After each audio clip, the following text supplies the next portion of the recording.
Hello, everyone. I'm here today with Derek from Mana Critics, and we're going to do a flavor grading of the new Final Fantasy draft set, and maybe some commander cards as well. I know this segment's really a Mana Critics thing, but Derek's busy with non-MTG endeavors, if that's possible, and Okay, right. and so I get to have a go on my channel with this. So what is this?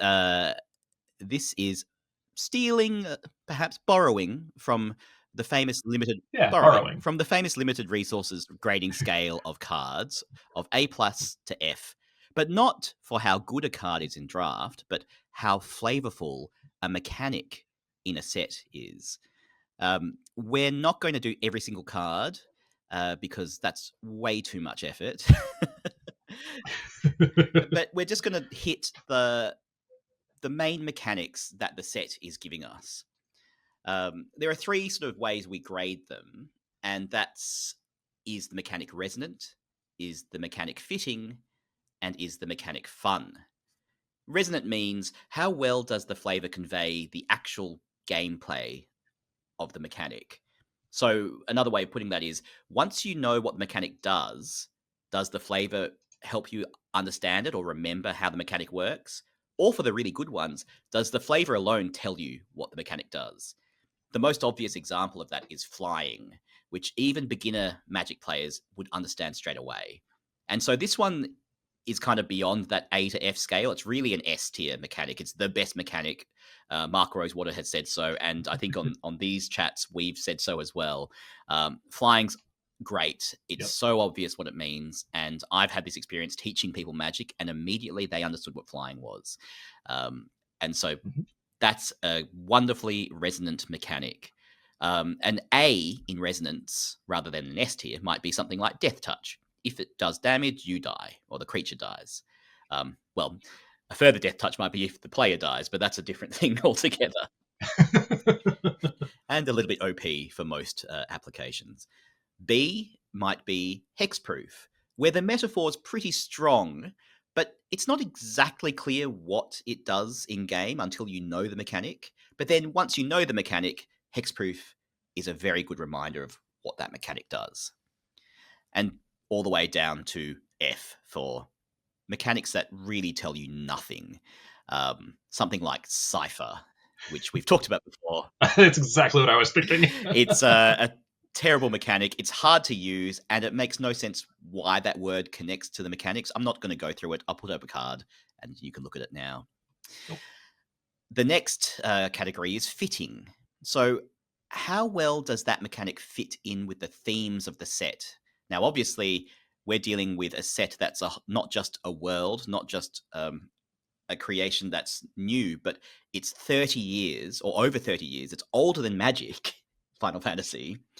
It's a venerable gaming institution that has its own aesthetic, its own ethos, its own worlds to live in, and of course, all the characters in that in the series. And so, when we talk about how well does the mechanic fit with the themes of the set, we're talking about a huge, vast array of material. And, you know, there are various themes which are quite obvious. Final Fantasy, of course, is a Japanese take on Dungeons and Dragons, essentially. And there are a few obvious themes, you know, good versus evil, adventure, the hero's journey, saving the day from a world-ending calamity. Those are all things that are broadly in all the Final Fantasy games. The one thing that changes, and this is a bit reminiscent of how Magic is now, is that you go from high fantasy in some games to very futuristic modern worlds in other games. But the one thing which is very similar to Magic is in Final Fantasy, there is actual magic in those universes. So you get high fantasy worlds with magic or futuristic modern worlds with machines, but also with magic in them. And so in many ways, Final Fantasy and Magic in its modern iteration, where you have places like Avishkar or modern Kamigawa, these two places actually meet up pretty well in terms of how the worlds are fit together or could fit together. And so when we talk about fitting, what we're going to look at is what does the magic mechanic do, and then how does that represent what that thing is in Final Fantasy, insofar as we can say. As you'll find out, we are both Final Fantasy fans, but we don't know the whole series. Between us, we know probably half the series, or a bit less than half. But we'll get to that in a moment. And the final one is the last F, well, the only other F, which is fun. It's a catch-all, which is kind of a criterion that allows us to have some subjective views on whether the mechanic is good or not, just from a gameplay perspective or a fun perspective.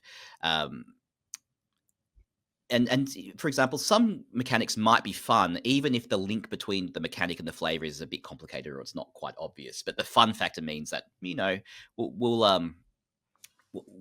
enjoy it a bit more. I think something like Manifest Dread is quite fun, but it's quite a complicated mechanic, and its exact flavor matchup is a bit unclear. But it's a flavorful word or flavorful mechanic name, Manifest Dread. It sounds scary. So, you know, that's an example from my end. So quickly, I did want to ask, Derek, what is your connection to Final Fantasy? Yeah, I was thinking about this a lot over the past week in anticipation of this conversation, and I realized Final Fantasy is really foundational to my taste, the development of my taste, because I was 9 when the first Final Fantasy game came out on the Nintendo. And so it was my introduction to role-playing games in general. I might have heard of Dungeons and Dragons before that, but very possibly not. You know, it was basically, here's Super Mario, here's this other kind of game, entirely different style. And I got so into it. It was the introduction to the 4 elements, just as a concept of, you know, fire, earth, air, and water. I had never heard of that before Final Fantasy. I just remember distinctly still asking my mom, what is this? She's like, I don't know, some old alchemical nonsense or something. What else was there that got just everything about it, the idea of leveling up. This is the first place I heard of it. But then Final Fantasy II, as it was marketed in the US at least, which is actually Final Fantasy IV, came out for the Super Nintendo in 91, which I guess was only 2 years before Magic came out. But that introduced summoning to me. I think it was actually in one of the other, maybe 3. But the first one released in America, as I experienced it, that had summoning in it, was the character of Rydia, who appears not to be in the set, and I'm very irked by that. But I was really enchanted by that concept. And then a couple years later, I discover this card game where the cards say summon on them, and I'm mapping Magic onto my understanding of the idea of summoning that I have got from Final Fantasy. So it absolutely introduced that concept to me. And so I thought of Magic kind of as a way to play Final Fantasy type games in paper. Wow. And I mean, not just the summoning, obviously the 4 elements matches reasonably closely to our 5 colors in Magic. And so I'm sure that idea was seeded in you from Final Fantasy as well. Yeah. Well, and then and from Alpha, they had the 4 elementals, but they were all in red and blue. So that was kind of had me mapping everything onto there. But I guess I just kind of left it there as if that's the end of Final Fantasy. But those 2 games by far are the ones I have replayed over the years, and remastered versions and everything. I have played fan ports of 2, 3, and 5. And I think I played an actual remaster of 2 at some point. But mostly I've played the older games. And then I played 12 at some point, and I get confused as to which ones are MMOs. But I played something after 12, so it was either 13 or 14, whichever was not an MMO. But for some reason, it just fell right out of my brain. Like, I cannot remember anything about it except the guy with the chocobo. That's it. It's a bizarre experience that I've only had with one other piece of media, which was the Silmarillion. Like, I've read Lord of the Rings many times. In high school, I tried to read the Silmarillion, and I did it, and I closed it, and I had no memory of what I just read. like a month of my spare time, it just vanished. And it seems like that happened with that Final Fantasy game. And I have no idea why. There's a lot in them, and a lot of it's fairly. You can get very into those games, but you could just miss it because you can just skip through all the chatting and just do the fighting and summon some monsters and what have you. I've had a similar experience because my first introduction to Final Fantasy, the series, was a Final Fantasy VII, like a lot of children of the 90s. I never finished it because at the time I had a pirated version of it, and my last CD didn't work. But luckily, in more recent years, it's been ported to the mobile phone, or the cell phone, as you would say, and I've played it through on my phone, and it works out pretty well. And I imagine that a modern phone is actually more powerful than a PS1 in terms of its processing capacity. So it actually runs very smoothly. But since then, I've played Final Fantasy VII, I've played Final Fantasy IX, and Final Fantasy IV, which there is a 3D version of on the phone again. And in the last few days, I've picked up Final Fantasy VIII on the phone again. But you can mirror it to your TV, so it's almost like playing on a console, except you're playing with a clunky phone controller. Still, I love JRPGs though, and part of the reason I didn't have so much Final Fantasy is I was a Sega kid, not a Nintendo kid, and obviously Final Fantasy wasn't on the Sega systems. But I did play other games that were on Sega, which I'm pretty sure drew very heavily from Final Fantasy. And so, similarly to you, whilst it's not as foundational, it very much has shaped my view of fantasy and of role-playing games generally. Magic, I think, for me, came first, and certainly it was Magic and then Warhammer and then Final Fantasy, probably in that order. But, the themes are all very resonant with each other. They're all very similar in all those properties. All right, well, that's Final Fantasy. That's what we do with these flavor reviews. Let's get to the mechanics. The Wizard's Mechanics article lists 5 mechanics, or 1, 2, 3, 4, 5. But there's kind of more and kind of less than that. And you'll see as we go through. The first they list is Job Select. There's another called Tiered. There's Saga Creatures. There's Transforming Cards. And to that, I'll add Sidequests, which are a particular species of transforming card, and Adventures. And to Adventures, I'll add Towns, because as far as I can see, all the adventures are towns, and towns are really what the mechanic, or if you call it a mechanic, what the group of cards is. I must say, just starting off, none of those sound very interesting. I mean, Job Select as well sounds like some sort of unemployment company that helps people find jobs. But let's start with the most exciting one. And you've already mentioned summons, so let's talk about Saga Creatures. All the Saga Creatures are sagas. So we now know what a saga is. It's an enchantment that goes through stages, and then at the end of those stages, when you add the final lore counter, it disappears. And we've seen various iterations of sagas. The original ones were essentially just showing stories from Dominaria. And then we moved to Kaldheim, where there were stories from Kaldheim, legends from Kaldheim. In Kamigawa, we got sagas which turn from essentially the various stages of the saga into a creature. That's the final step, is it turns into a creature, so it doesn't just disappear.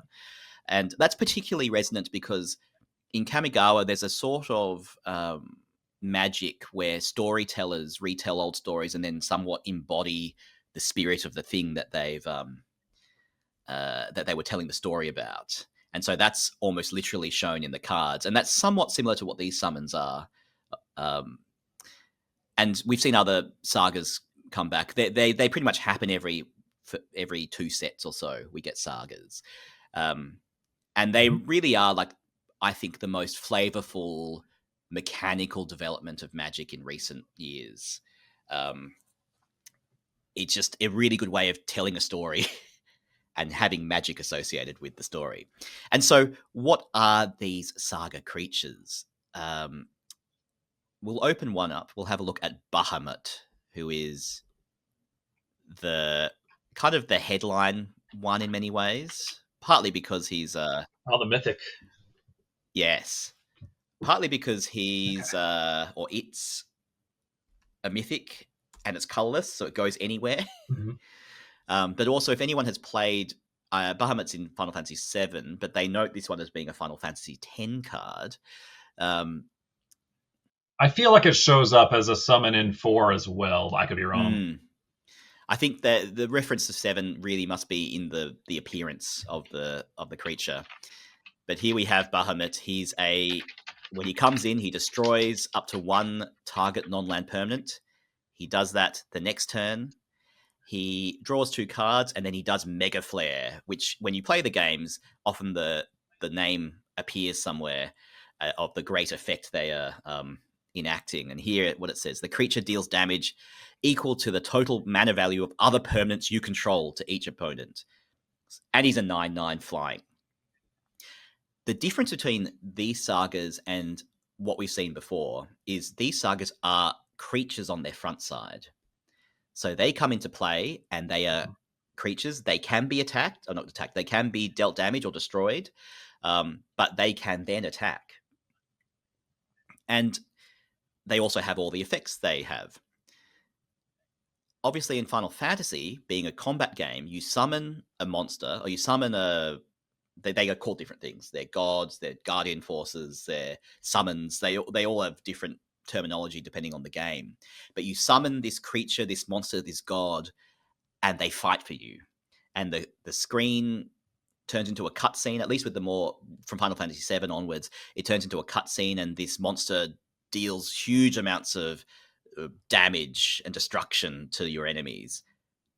At least visually. Sometimes they don't actually deal that much damage, and it's a bit of a right. It's a bit of an anticlimax when they get dealt 100 damage, and looks like there's lots of showmanship involved on their part. Yes, but the whole combat pauses for this to happen, and it's very it's very evocative. It can be a bit boring because you can't skip through these things very easily, but when you call the same one the first time, it's always awesome. Yes, and it's the 17th one. Yes. And if the only way of beating a creature that you're fighting is by summoning this guy over and over again, it can get pretty slow. But they are one of the most evocative and interesting things that happens in Final Fantasy is the ability to summon these entities. And so they're central to the feeling of Final Fantasy.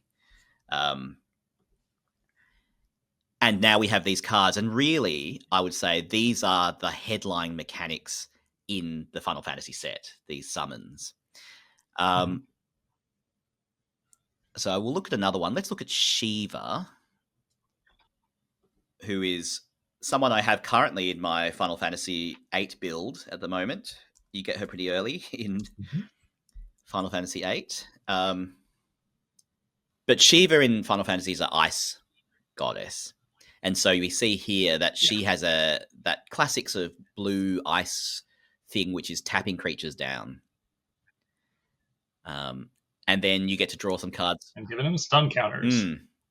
And and she attacks.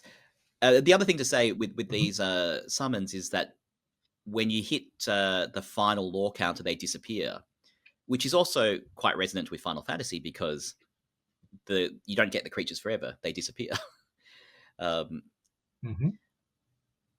So I'm quite excited by this. What do you think? Yeah, I think the first card I actually saw from the set, and I approached each Universes Beyond set with a healthy skepticism, but I saw Shiva and I was like, oh, that's cool. And I immediately was pretty sold on the set. So I think that says quite a bit. I think this is a slam dunk. It's a perfect representation in magic form of one of the headline things that happens in Final Fantasy games. All of them, well, almost all of them, I think, goes back to the Final Fantasy III, the Japanese Final Fantasy III in 1990. And since then, they're in every set. They're flavorful. They mechanically make sense, partly because we already have so much established understanding of what a saga does. I mean, obviously, they could never have done this if we hadn't had sagas as technology in the game already. But this is a very nice addition. And I think to the extent that sagas are telling grand stories of a place, of a culture, which is particularly with the Dominaria ones and the Kaldheim ones, you really see that. These entities that are being summoned are often couched as these foundational entities or primal forces in the worlds that they exist in Final Fantasy. And so it's fitting that they are sagas. You're kind of telling their story and by reigniting them into life for this purpose. A bit like the Kamigawa sagas, where you actually reignite an old entity into life by telling its story. So it's quite a, it really does fit with the mechanic, but it is different because they are creatures on the front side and then they just disappear. I just think the whole mechanics of it just fits so well. So what do you think for a grade for these summons? Pretty high, I think. I don't know. Just building on what you were saying, they are mostly also mythological figures, specifically like Odin from the Norse pantheon. I'm just scrolling through the card file here, and some aren't. But Brunhilde seems based on one of the Ring of the Nibelung characters, and but I think it's an A. I think I agree with basically everything you said. It's just a perfect degree of innovation on existing concepts that are accessible to us as entrenched players. They might be more challenging for the new folks that Wizards is clearly trying to bring into the game with this. I guess there's a lot of rules baggage here. You have to understand what an enchantment is, and then how a saga is not just a regular enchantment. And I mean, it's all in the reminder text there on the card, but it is a lot. Yes. But is it flavorful and fun and fitting? Then yeah, absolutely. It really channels the spirit of the experience of casting summons in game. Look up this one. This one I only found out about this morning. Fat Chocobo. Yes, it's amazing. I've summoned the Fat Chocobo in Final Fantasy VII, I'm sure. I also like the idea that the Chocobo is, at least this Chocobo is some sort of central figure, some primal force in this world. It's a big fat Buddha-like Chocobo. And he gives everything trample. Not a bad creature. A pleasingly plump summon, it says. And this is one thing that Final Fantasy is very famous for, is that tonally, it's very varied. They can be very serious and very emotional, and also at the same time very silly and whimsical.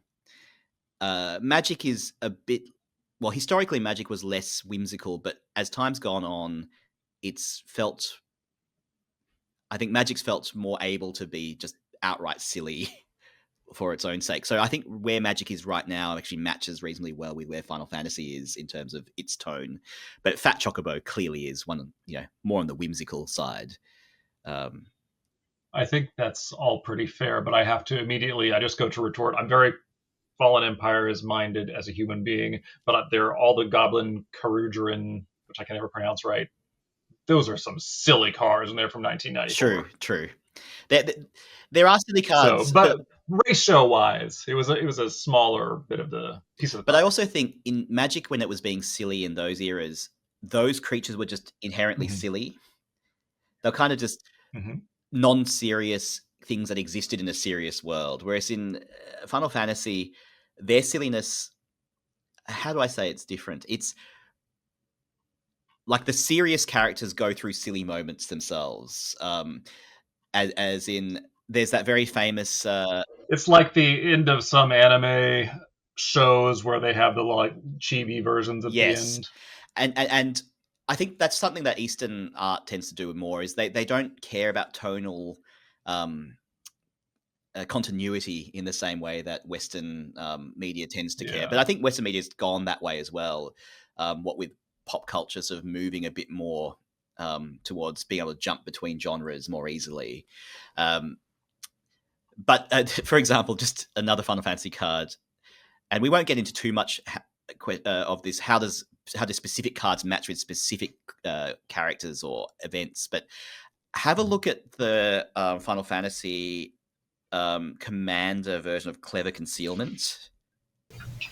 Clever Concealment being the Convoke to Fairy's protection, essentially. Yeah. This is a scene from Final Fantasy VII where it's very, and actually this particular scene shows kind of the degrees of tonal strangeness that you can get in a Final Fantasy game. They are the three main characters here are essentially in a brothel. It's not said, but that's basically what it is.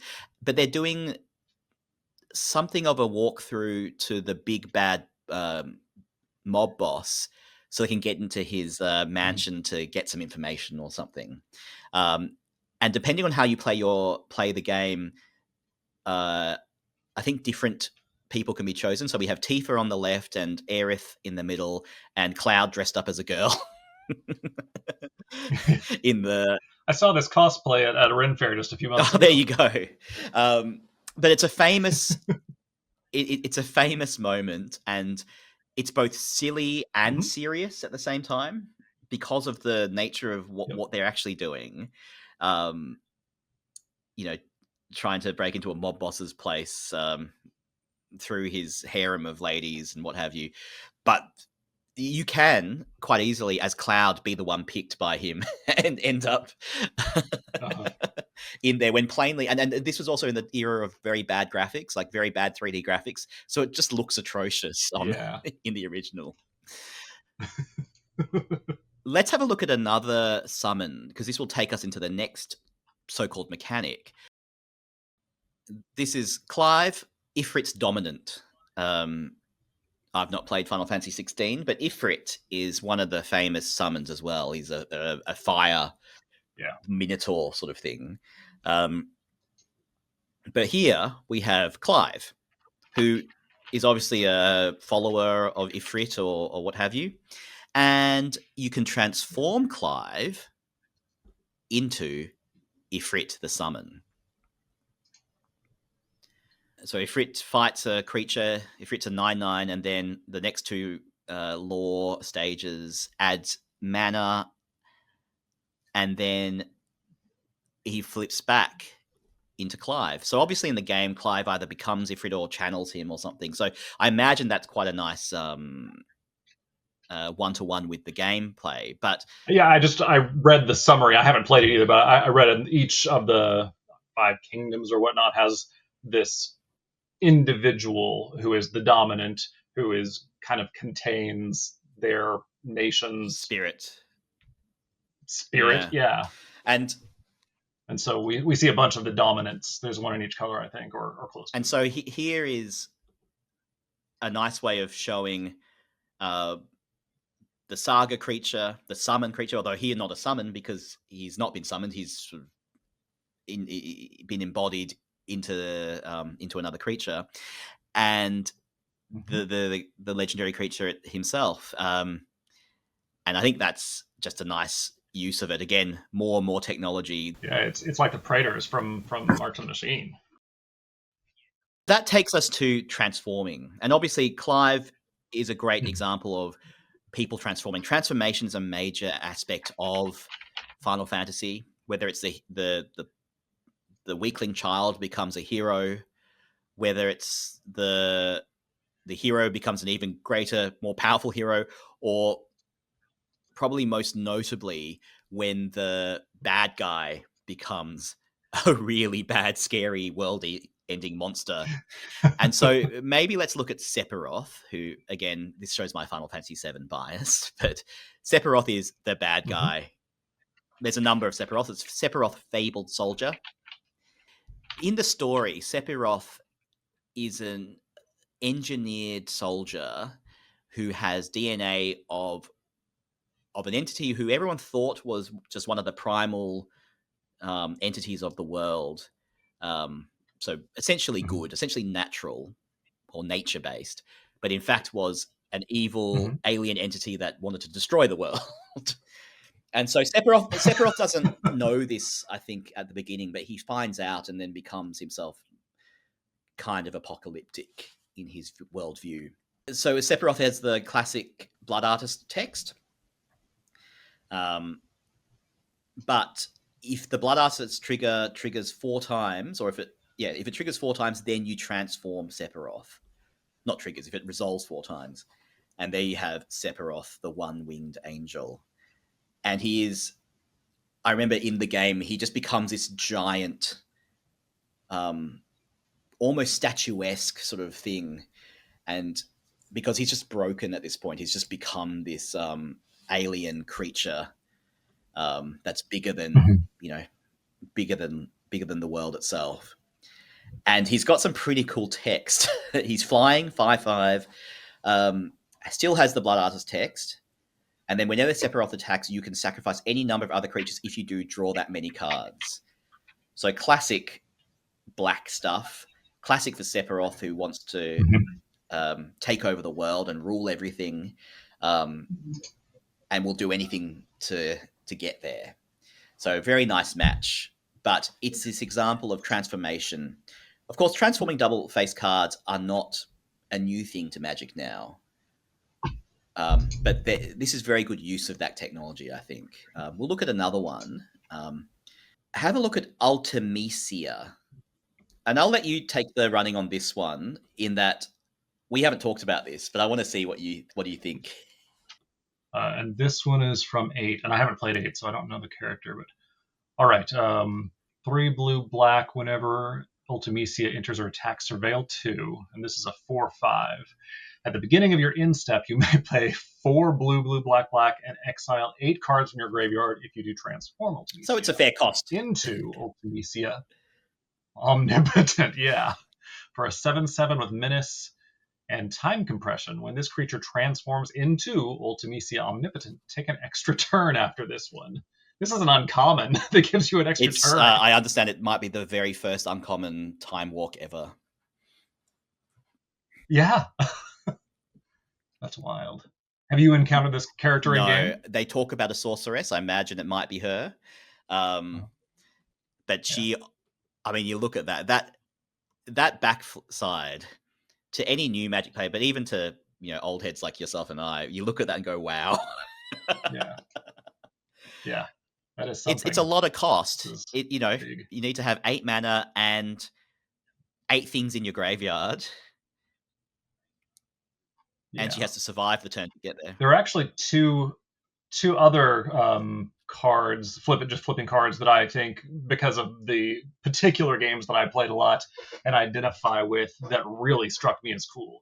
One of them is Cecil, who is your the protagonist in 4, who you meet immediately as a Black Knight, who's just busy being, a tough guy and beating down the enemies of the state, as it were.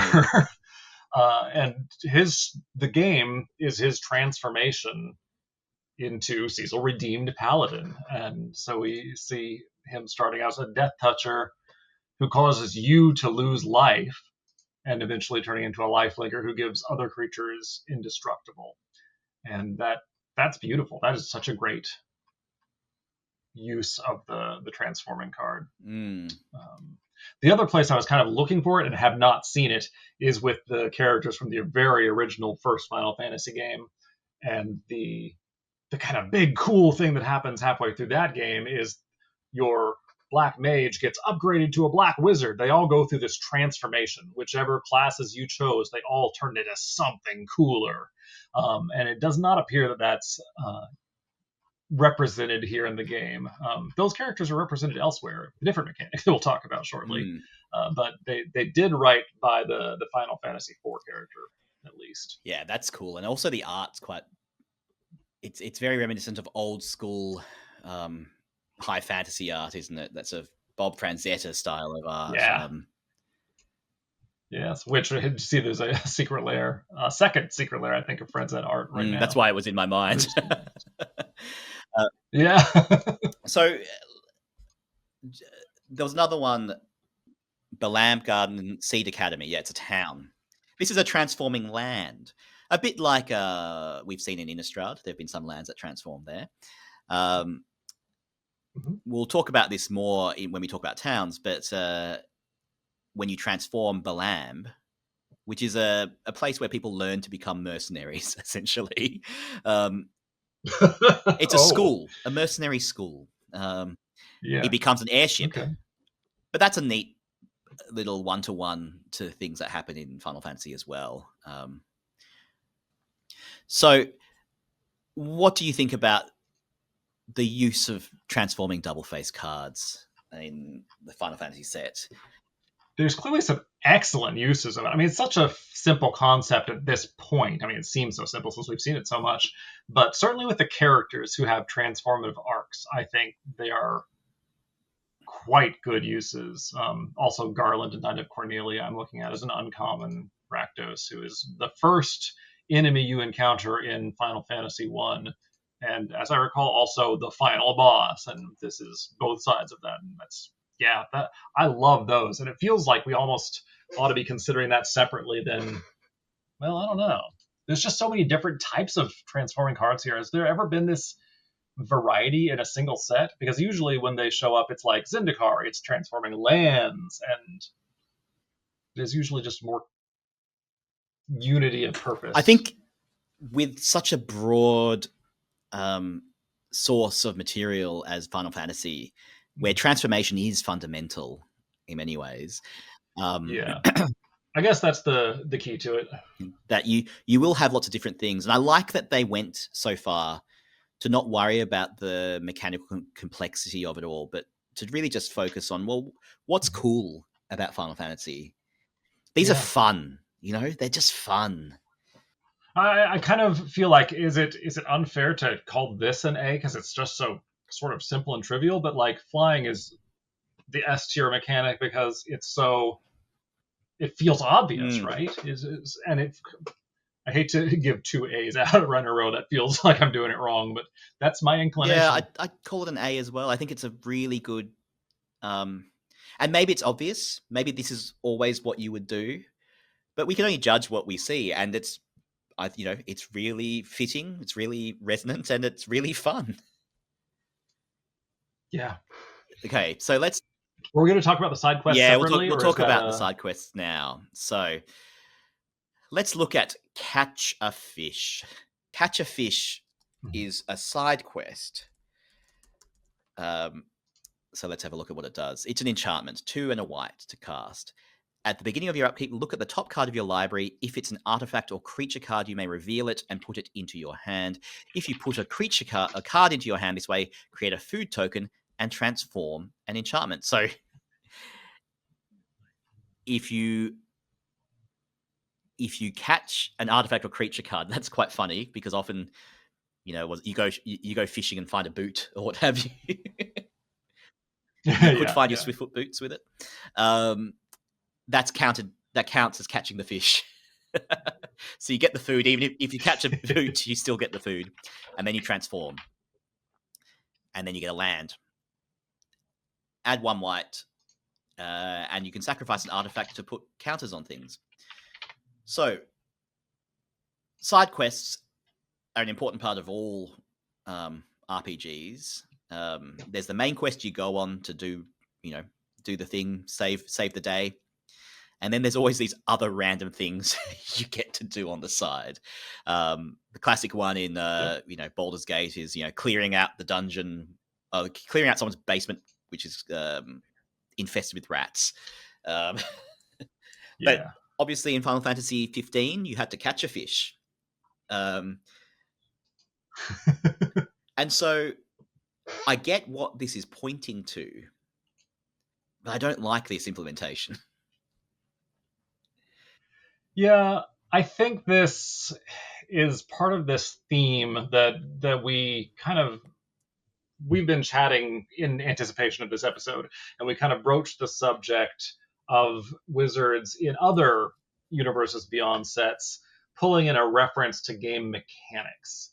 And that's I've been thinking more about that. It's such a weird sort of thing that I think they started doing with Dungeons and Dragons when they pulled out the class enchantments.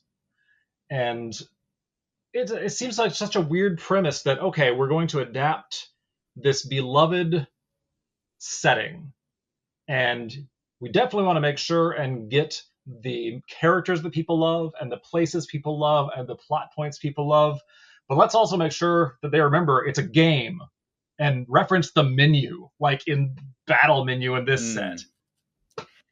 And it seems to, it's kind of immersion breaking. Yes, because in that world where the Final Fantasy world, in Final Fantasy 15 world, they don't think of it as a side quest. This is just something the character's doing. Yeah. Well, it's like so they both wizards themselves and sometimes fan homebrews come out of like D&D supplements for the worlds of Magic.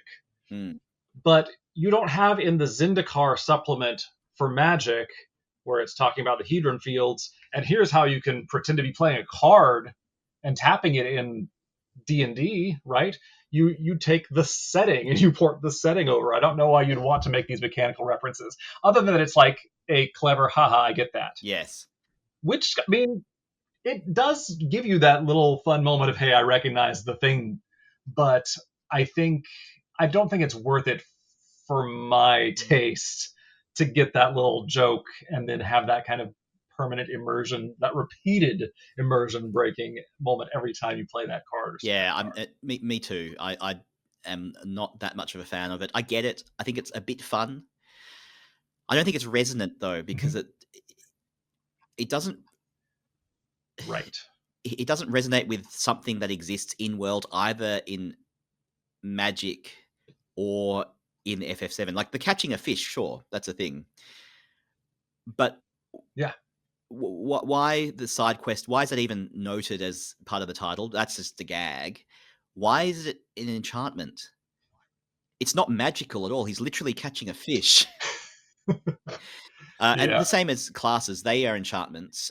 Enchantment, and I'm going to do a video about this, has become a permanent type where they just dump stuff that needs to be a permanent for some reason, but it's not clear what it is. Like, it's not clearly a thing, an object to be an artifact, but it's kind of like a concept or an idea. And in a way, they kind of moved away from that in making battles, because that's an event, but it's actually literally an event. But they haven't gone back to the well on battles or something similar to battles. And so we have most of these permanents which are not necessarily magical but aren't objects being called enchantments, and it's a bit difficult. Cases, that's the other one. Cases, in fact, is very similar to side quests in this way. I must say this is probably a better implementation of cases than Cases is, because Cases uses the saga frame, and it was really unclear when the thing you solve the case, whereas if you just flip it and then you get your result from the side quest or solving the case, that makes more sense. So at least it's better than Cases, but that's not a very high bar. Yeah, I'm just scrolling through the others in the set, and there's raise a chocobo. Like, that's cool. I like the idea of raising a chocobo, but if they hadn't called it that, it would still be as cool a card. It still wouldn't have a reason to be an enchantment, other than that, as we're saying, well, it's what they want it to be mechanically. They want there to be some way to track this in the game, and well, the enchantment's a permanent type, so here we go. And it's I guess Cases is a similar thing where it's a thing you need to do to get something. That's where they could use battles, or that format of battles. They don't have to be flipped to the side, but this idea of here's some permanent that you get counters off of, and then when you get all the counters off, it becomes something else. You get your reward. And you know what? There are side quests now, but back in Zendikar, there were quests. There was quest for the Grave Lord and quest for there's one that's maybe it's not called a quest, but there's one where you get you can fetch a land after you have two or three landfall triggers. So that they've already got this concept in the game using an enchantment to track exactly this. And in that case, they were removing counters. So. And that's a quest. So that's like a side quest. I still don't like it, I think. It was the same joke they were going for 15 years ago or whatever. Yeah, and Zendikar in particular was always the adventure set. So they were obviously trying to do D&D stuff without, at that time, porting D&D directly into Magic. So what would you give this? Oh, a C probably. I mean, it is fun, but it's just not resonant. It's not flavorful. Yeah. Well, I guess where it really falls down is the fitting part. It's not fitting. Well, it fits.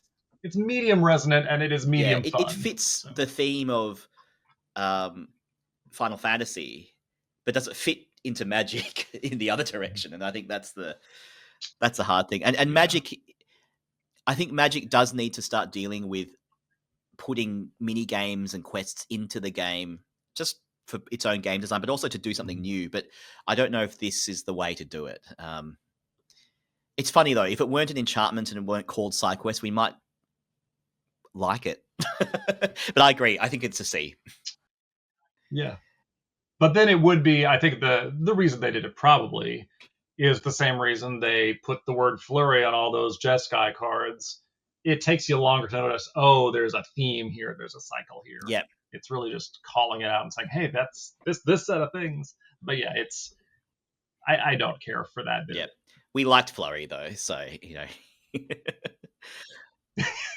All right. So the next one is another one we may have mixed thoughts on, which is job select. Let's look at Black Mage's Rod, because I think that takes you back to your days of Final Fantasy.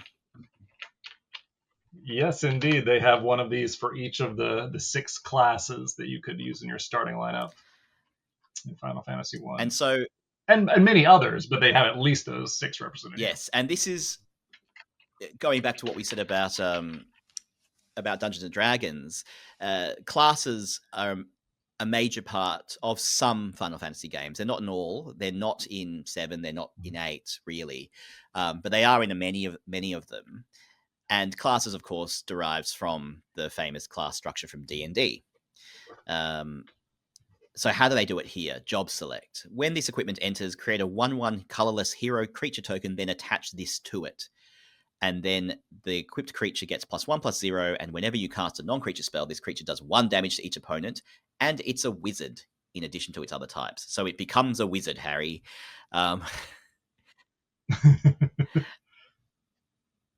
And so the equipment, essentially this is Living Weapon, but you get a 1/1, or for Mirrodin. But it has this type changing effect on the equipment. So I get what they're getting at. It's quite good. It makes an unnamed hero a wizard or a monk or a warrior. We might look at a few others. There's a Samurai's Katana, for example, which makes you a samurai. Is this the first mention of samurai in Magic? We've had actual samurai in Magic. Oh no. The I guess the Boros archetype in Kamigawa was so bad that you forgot it, because that was all about the samurai who had to attack alone. But they were warriors. Were they warriors or samurai? Oh, they were samurai. Yes, in the same way as they did ninjas and rogues. Yes, it is. So it's not the first time. They batched them like that. So that was just a very forgettable incident. Oh gosh, no. So there are some. I mean, samurai have always been hard done by. Their other mechanic was Bushido, which is one of the worst mechanics of all time. Oh yeah. But this one makes you a samurai, and it gives you +2/+2 trample and haste. I imagine this will be good in draft. And we'll look at one more. There's a classic fantasy class, we will look at Thief's Knife. Oh, gives you curiosity. Mm. Well, that confuses the flavor, I suppose, but yeah, that makes sense. And it makes you a rogue. Of course, not a thief. We don't have thieves in Magic. We have rogues. And it's a curiosity. I have a few problems with this, though. I think it's clear what it does. It makes that creature that class. The thing in Final Fantasy, though, is you're not an unnamed hero. You certainly start as, a low-level whatever, but that hero has a name. I mean, you can rename yourself, but you have a name, you have a story. You're not nothing. You're not a 1/1 colorless hero, I feel. And the other thing is the name. Job select is just so... it's so boring. It's the same thing as Sidequest : It is such a... By the way, this sure is a game. It just breaks the fourth wall so badly. But the other thing is, it's not even a term used in Final Fantasy games. They use the word job. Yeah, I just assumed it was, and then I didn't remember the particular reference. I looked into it, and I can't. And there's, the Final Fantasy wiki has a huge section on all the different job mechanics throughout the Final Fantasy games. But from what I could tell, not one was called job select. It seems curious to use such a boring, like, fourth wall breaking term if it's not even a term from Final Fantasy. Yeah. Well, I want to contradict you on one point, and that's that you don't start as the nameless hero, because in the first game, certainly in 1, you literally didn't have a name. You had to give your characters a name, and you chose what classes they were. But as I recall, and it might be confusing like 2, 3, and 5, but I'm pretty sure it was 2, you start off as 4 just unnamed characters, and they have no class, and you choose from among like 40 different classes for each of them, and you can change it at will. And that's at least the mechanics for 1 or more of the early games. So this does represent something that happened in some games, but definitely once you get to 4 on forward, even if you have the ability to change the class, basically, characters are not nameless. They all have stories. The whole series becomes very story driven at the personal level, not just at the, this is epic story and you're the hero. And they always have amnesia, so they don't remember their past, or they won't tell you about their past, but they're all traumatized, but they have a dark, difficult past. Yeah. But the most fundamental objection I have to this model is that the whole relationship is backwards. You pick the class, and that determines which equipment that character is allowed to use. It is not the equipment imbuing an ability on the character. Now, if you want to be using a sword and shield, you have to configure your character to be a knight or a soldier or whatever. If you want to use the magic staff, you have to make them a magic. So it doesn't even reflect what happens in the gameplay experience either. So yeah. This feels very driven by mechanical testing, and I wonder if they tried out something like role tokens, like from Wilds of Eldraine, because that seems to me like a much closer fit. Like, sure, you have a creature, you want to make it a black mage, now it can tap to do a damage or something, or whatever, Yes. And obviously, to make equipment playable in many levels of Magic, you need to make a creature with it. I think that's now a very learned fact. Yeah. And so they've tried to push that into the flavor by making that the colorless hero token, so they are literally a no one and they become something. So I understand that story, and I suppose to that extent, if that's what's happened in the early Final Fantasy games, there's a bit of a match there. But it does seem, as you say, to be something that mechanics has driven more than the flavor has driven. And I think that's to the detriment of the flavor, ultimately. And it's so pervasive through the set. I haven't looked at the number of job select cards, but there's a lot of them. There are 19 of these cards. Well, 3 of them are from the commander set, but still, They had to make it's a lot. equipment though, because equipment is a major part of Final Fantasy, and in order to make Absolutely. it playable, it then has to have the creature attached, and so they give it the keyword and give it that mechanic and the flavor with it. But it's sort of Flavor-wise, this is a poor way to do it. I'm not sure what the alternative would be, but we will just grade it and then move on, I think. What do you think, Derek? Yeah. It's probably a D. It's not an F. Like I get the references. I just don't like it. Yeah, I might give it a D plus because I think in many ways it does as good as a job as you might think you could do. I can't think of something better, but I don't really like it either. And I think if the name were better, it might have just pushed it into the C territory. But the name's awful. That's the thing. All right, moving on. This is less a mechanic, but it's named. Let's look at tiered. A good example of this is fire magic. The very evocatively titled fire magic. So in fire magic, you have it's essentially kicker with different costs. You can deal 1 damage to something. You can deal 2 damage to something for 3 mana. That's quite expensive. Or you could deal 3 damage. Oh, sorry, it's 2 damage to each creature, and then 3 damage to each creature for 5 mana and for 6 mana. Yeah. 5 mana and a red.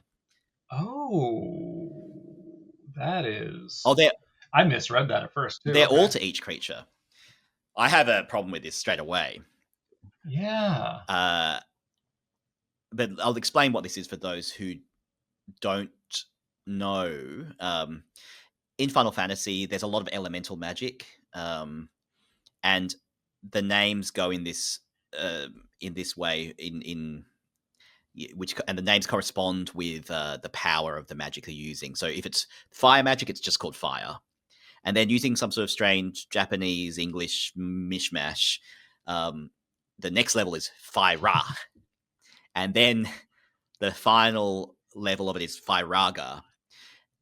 And usually the first one isn't an area of effect attack, so it only attacks one player. And then the next one's I'm not sure if they all in all the games affect all creatures or just one creature, but certainly the last one would affect all creatures. So my problem looking at this now is fire in the game never does each creature. It always is one creature. But then as they scale up, they get to affecting all creatures. That's a minor problem. I don't really care. I like this in a way that it's better than having fire, Fyra, and Firaga as separate cards. Because in essence, they are the same magic. And I think the way that Final Fantasy conceives of them is they are elementally the same thing. They're just kind of like at a higher intensity, I suppose.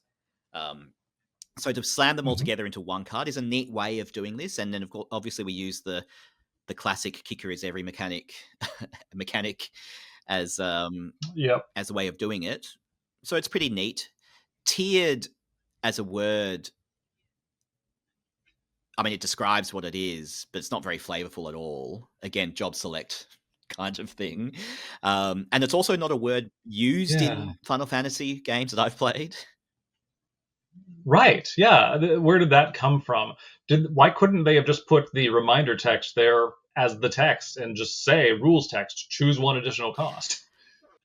It's a mechanic in search of a reason to be, because it doesn't need to be there. Yeah.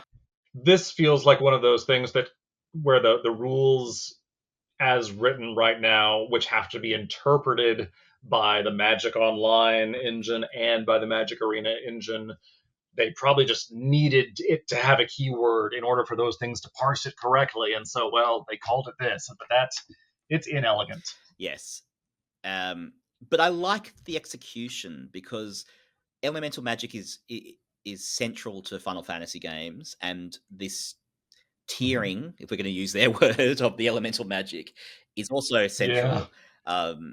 We'll look at another one. We'll look at Cloud's Limit Break. A terrible name, by the way. Yeah. Another immersion breaking name, because limit breaks are the thing that the attack your character has, which is like their super attack.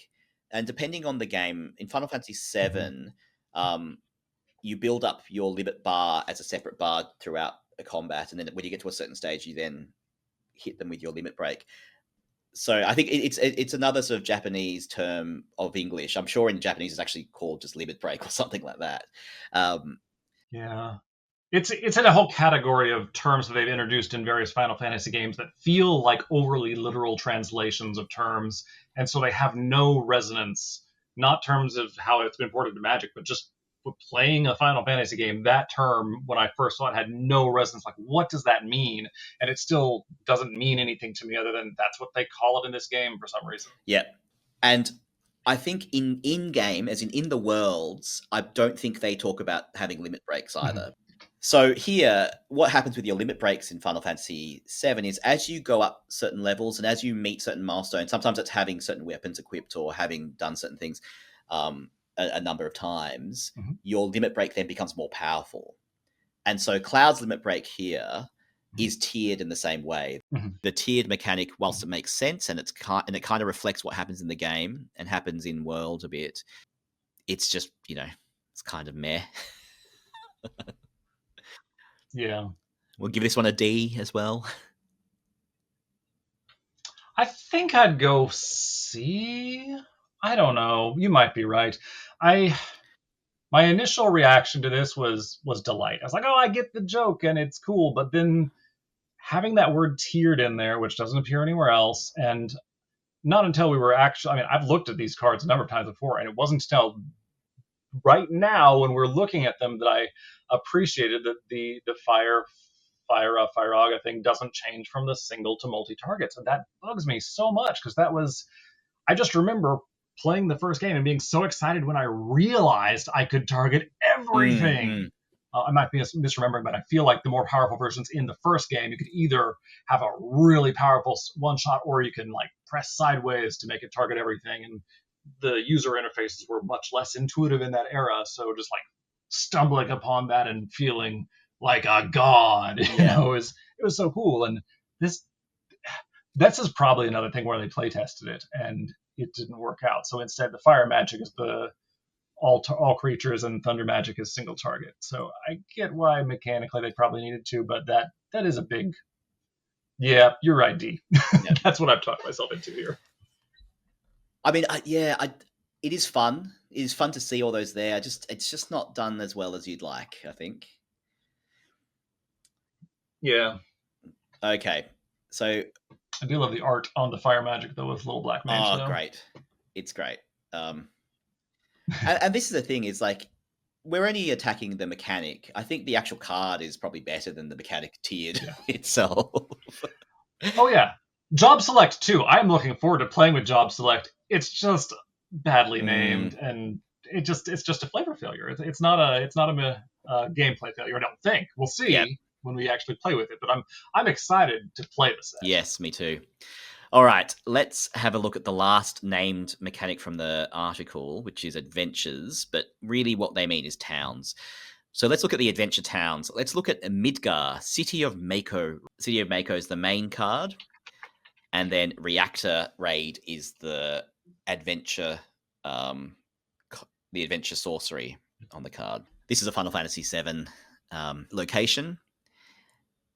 It is the very first place you enter in Final Fantasy VII. You start here, and you're starting at the raid, where you're raiding the reactor. I think in many ways, this is almost the most flavorful implementation of adventures. And let me explain what I mean by that, which is what we can tell from previous adventures is that there was the first set were creatures, the ones from Eldraine, the original Eldraine creatures, and then you go on an adventure to, I think, meet the creature. It's not always clear. It's not one-to-one. For example, there's the Goldilocks card where I think the adventure makes the bears, and it's like a 7-cost sorcery, and then Goldilocks is the main creature who's only a 1-drop or something. So it's not clear that you go on the adventure to meet Goldilocks. It kind of is a bit skew with. But it's been a bit mixed up because we've then had adventure enchantment and adventure artifacts and various things. And so the flavors kind of got muddled, but it wasn't particularly clear to begin with on a lot of them. Whereas here, if you're going to adventure, you usually have to adventure somewhere. So going on the adventure to then reach the destination makes more sense. The thing is, the destination is not particularly exciting. It's just the land that enters tapped and taps for 1 color of mana. So that's not a very fun implementation of adventures. Also, it's kind of a weird thing for it to be connected to a land, because usually you want to play your lands and have them to tap mana. In what world do you want to go on the adventure, cast a spell, and then play a tapped land? I guess it's there. You don't miss a land drop, but it's not very fun as well. Now, they've had to do that because obviously the other way around is probably too powerful, where you couldn't have an adventure where the casting the adventure was playing the land. But what I think they found from the original Eldraine was it was too powerful to have a very cheap adventure spell and then a big creature, because that just meant you had 2 cards. You always had 2 cards, and they wanted to make it difficult to know, do I cast the adventure or do I cast the permanent? And there'll be that sort of tension here as well. These in many ways are no different really to the spell lands from Zendikar, or Battle for Zendikar. Was Zendikar Rising? The last one, anyway. Whichever the last Zendikar set was. Yeah. I think Zendikar Rising, right? Yeah. Except that you never lose the land if you cast the spell. Anyway, that's game mechanics. In one way, I think the adventure makes more sense. You're adventuring to somewhere. You have to do something to get to the place. But when the places are just tap lands, it kind of makes the adventure kind of seem not very fruitful. Yeah. So the fun score is quite low, but the flavor score is pretty high. I think Midgar in particular is a good example, because most of these I just don't recognize because I haven't played their games. But I played the Final Fantasy remaster, remake, whatever, that came out a few years ago, at least the first chapter of it. And so I have had that experience where you're plopped down in the action and you do the high action part, and then you get to explore it and exist in it. And that makes sense here, like you're saying. So that's good. I don't know if they're all 1-to-1 in that way. I imagine Final Fantasy VII is a bit unique in just plopping you right in the middle of the thing that's happening. Some of them take, like Final Fantasy VIII takes a long time to warm up.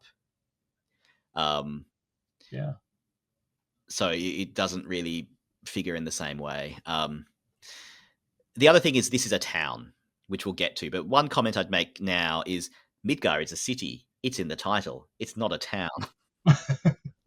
And Midgar's huge. It's a big industrial place, like with an underbelly and the higher spires above where the rich and wealthy live. It's not a town. Okay, let's look at another one.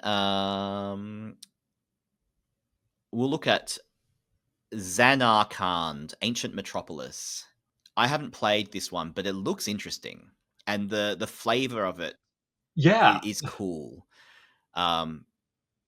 It's a compelling piece of art. A lot of this set is just making me want to play Final Fantasy games instead of play the Magic set based on Final Fantasy games.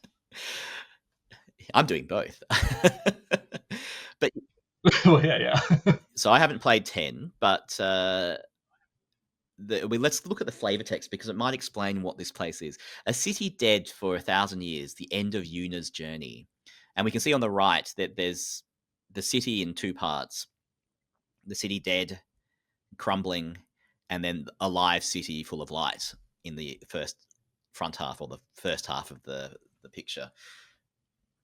I imagine in the game you get to visit both sides. Yeah, that's the promise. I'm going to be really disappointed if I try it and I can't. And here we have a adventure spell, which is create 1 a 1/1 colorless creature token, or it's job select, sort of, and put a +1/+1 counter on it for each land you control. So you get to make, by this stage, a 7/7. Not 7/7, a 6/6. No, 7/7. I can't add. Yeah. Oh, because with a 1/1 with 6 counters. If you're paying with 6 lands, and I don't know if you have to go through that journey to get to Xanakhan in the game. But anyway, just another example of one of these adventure lands, which is also a town. I think the reason I pulled this one up is it's an ancient metropolis. It's not a town. Oh, right. But it's a really cool art. I like the implementation of this. Yeah. Let's look at Starting Town. That's a town. It's not adventure. Right. And there are a bunch of towns in here that are not adventures. Yep. There's common dual lands of every color combination. Yeah. Or wait, is it only 5 color combinations? There's only 5, I think. Maybe we haven't seen the full spoiler, but I thought there were only 5. Maybe I'm wrong. Oh no, I think I'm looking at 5, 6, 7. Yeah, 8. I see 8 on the screen. So I imagine it's all 10 then. Yeah. But Starting Town is, in many ways, the best one, because it picks up a mechanic that's existed in Alchemy on Arena for a little bit, which cares about who started. This one cares about first, second, or third turn of the game, which is one of those things which is annoying to track because people forget.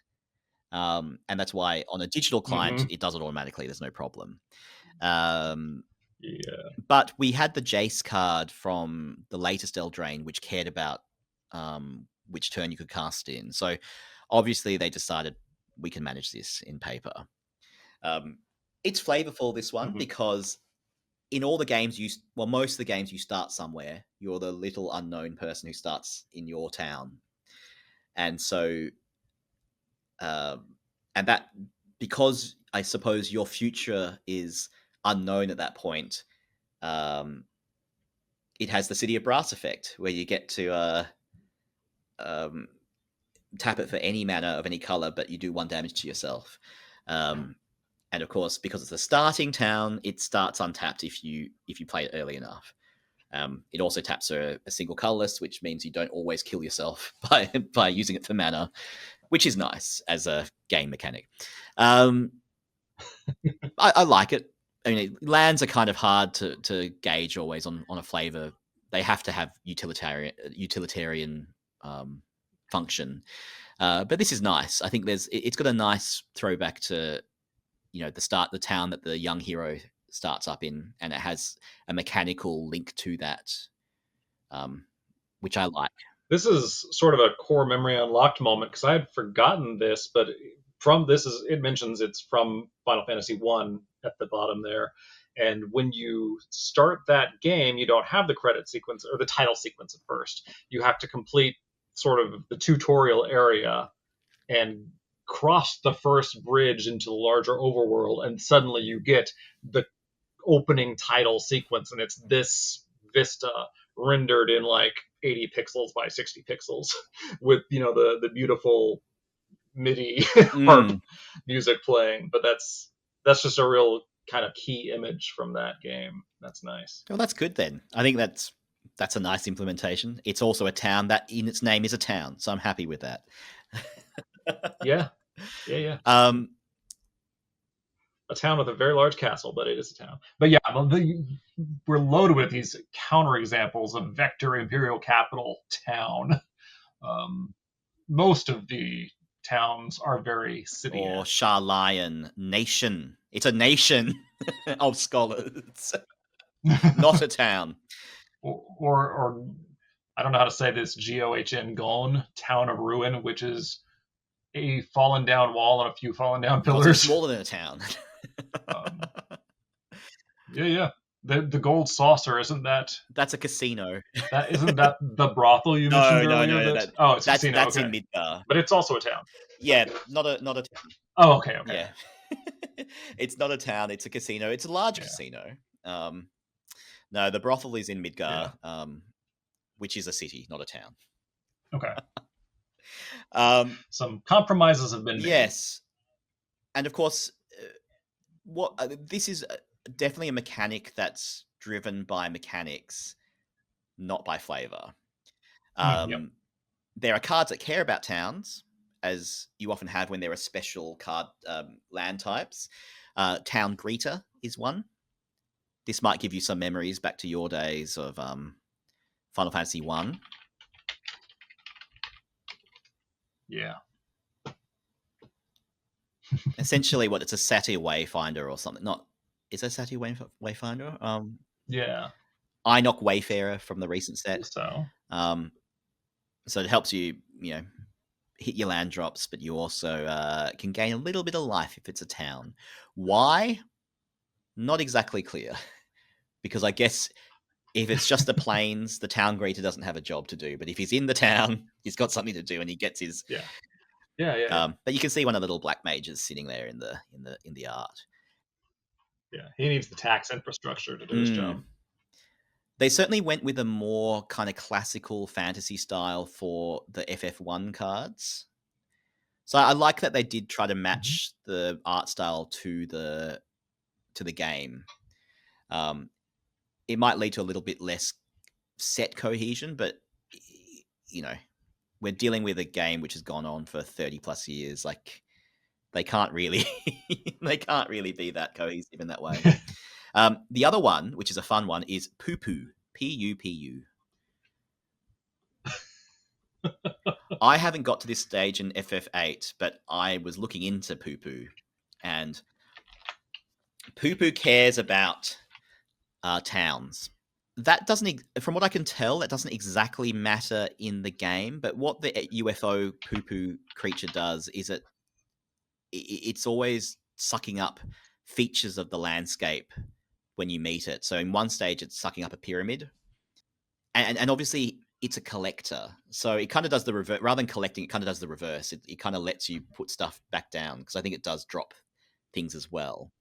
So I can understand that as a concept. This is going to be the card that cares about towns, or a card that cares about towns. It collects things, so the more towns you've got, it gets more powerful, but also can help you drop towns onto the battlefield, which it kind of does through its UFO picking up and dropping off thing that it does. I'm just guessing. I've tried to do some research on it, but I haven't got to that stage of the game where I can see what it does. But overall, though, so they've wanted to make this land a town matters theme. Another example is Balamb, which we looked at before. It's cheaper to convert Balamb from a land into a vehicle if you have more towns. And there will obviously be more cards that we're not talking about which care about towns, or non-basic lands is another thing. Rather than make it just towns, they've made them non-basic lands. But in the draft set, that'll just be towns. But I don't think it's particularly flavorful at all. Partly because a lot of these places are not towns. Even in their names, they're not towns. But the word town doesn't denote anything in particular. Like, it's a type of land, but what does it mean? And nothing apart from a name. I feel like town does have an association with D&D more than Final Fantasy, but certainly the high fantasy genre. Your characters want to survive long enough to get to town so they can restock. That's a relatable concept, but so few of these cards are that kind of town. The small outpost in the wilderness. If they were gain lands, I could almost get that, because you go to town, you gain your, you replenish your life. Oh, yeah. That would be nice. But that would be perfect. But they don't do that. They're just, it's part of this land type matters sub theme they've put into the set. But there's no reason flavorfully why they should matter, either in Magic or in the Final Fantasy world, apart from just being places that exist. In which case, what's the land subtype doing for you? So maybe this should have been called landmark or something else. I mean, is there a different word which would have suited this better and made it more palatable or interesting or compelling? I don't think so. And that's because they vary very much. Some of them are, ancient ruins. Some of them are modern metropolises. Some of them are literal little towns. And we already have land. We already have place. It's all kind of. And I think the thing is because Final Fantasy doesn't have a term for these places. They're just places. You go to them. Yeah. So giving them some sort of significance seems pretty false in terms of a flavor fit, because there's nothing that ties them together other than they are places one can visit in the game. I was about to try and make a defense of them and say, well, maybe since the commons are more small actual towns, but that the kind of as fan would pan out so that your experience of them was most of the time when you saw a town, at least playing limited, it was something that was more town-like. But that's not really true, because a lot of the duels, the common duels, are the ones that mess with this, that just don't. Yeah, they're the ones which are called cities. Comply with that models. Yeah, so yeah, I give up. I'm not going to try and defend them. I'm going to call this one an F. I actually just think it doesn't add much flavorfully. That bad, huh? It's not okay. Maybe it's a D minus. D minus. I'm not sure how to put something on a scale of I didn't even notice this exists. Like, does that make it a C or does that make it an F? It's one or the other, but it's certainly just not. It doesn't spring off the page while I'm scrolling through the card file as a particular anything. It's just there. It might as well be landfall instead of towns, but yeah, I guess I'll just go with D then. That seems right. So, yeah, I think it's just not very interesting. It's not particularly flavorful. It's inoffensive. Yep. But that's a D, I guess. Yeah, whatever happens here, I need job select to get the lowest score from me. I don't know if that bumps that. That's not an F though, so I think I have to give like job select gets a D minus and towns get a D plus. It's funny. I'm almost the other way around. Yeah. Yeah, because I understand job select's an awful name, but I understand what it's getting at, something that's integral to Final Fantasy. I don't think towns is at all integral to Final Fantasy. Okay. The fact that there are places that exist. Yeah. That's it. Yeah, that's pretty much a concept that's universal to everything. We as humans, exist in 3 dimensions, and those 3 dimensions are the place we exist in. It's kind of like clothes being a theme. Yes. I'm happy to give this one a. We can rate them both at D. I can work with that. Yep, bad in that works. Ways. All right. Well, we've gone through our mechanics. We really liked the Saga summons. I think everyone does. I don't think there's any controversy across Magic lovers about that. Yep. Job select is fine, but a terrible name. Yeah. Tiered is fine, but also a name that doesn't mean anything. Yeah. The adventures are kind of interesting. I don't think we rated the adventures. Oh, but, right. They're better than the towns in general, so C? Yeah, C's fine. But like you said, the actual lands are so anticlimactic. Yeah, it's like, oh, look at what we've got. Yeah. And in places like, you've played the remake of Final Fantasy VII, Midgar's not just a tap to get a black. There's a lot going on in that place. Yeah. And then towns, D. Yep. So there we go. Thank you very much for your time, Derek. Enjoy your magic endeavors, and Thanks. we hope to hear about them in future things on your stream. Just while we're at it, where can people find your stream? Mana Critics on YouTube, and I'm pretty sure I'm also Mana Critics on Blue Sky. If you find any of my YouTube videos, that'll lead you to the Blue Sky. I'd say that particularly if you like Fallen Empires, there's a lot of Fallen Empires content. But yes. All right. It's been fun. See you, everyone. Thanks. Thanks for joining us on MTG Flavoursauce. If you like what you see, please like, share, or subscribe. See ya.